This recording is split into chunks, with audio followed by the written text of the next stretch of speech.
તો રાજકોટમાં બોગસ પેઢી પર પોલીસના દરોડા। પત્રકાર મહેશ લાંગાએ શરૂ કરેલી બોગસ પેઢી પર દરોડા પાડવામાં આવ્યા। 15 બોગસ પેઢી પર EOW ક્રાઇમ બ્રાન્ચના દરોડા। 15 બોગસ પેઢી પર SOGના દરોડા સામે આવ્યા છે। તો રાજકોટમાં બોગસ પેઢી પર પોલીસ દ્વારા દરોડા પાડવામાં આવ્યા છે। વધુ વિગતો આપી રહ્યા છે સંવાદદાતા ગૌરવજી। ગૌરવ, શું માહિતી છે જે રીતે બોગસ પેઢી પર પોલીસ દ્વારા દરોડા પાડવામાં આવ્યા છે? ચોક્કસ જ બનતી જે રીતના રાજકોટ EOW બ્રાન્ચે GST કૌભાંડ આચરતા કેટલાક શખ્સોને ઝડપી પાડવામાં આવ્યા છે અને આ શખ્સોની પૂછપરછની અંદર પત્રકાર મહેશ લાંગા દ્વારા જે બોગસ પેઢીઓ બનાવવામાં આવી હતી તે પેઢીઓના આ તમામ લોકો હોવાનું અત્યારે સામે આવી રહ્યું છે।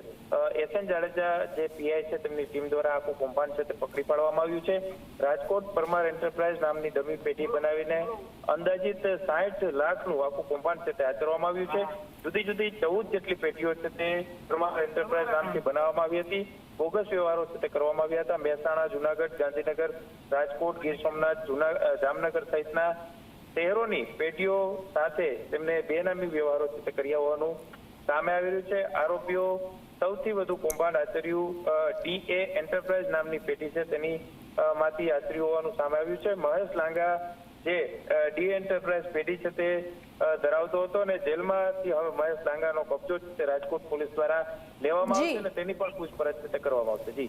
જી ગૌરવ, જાણકારી સાથે જોડાવા બદલ આભાર।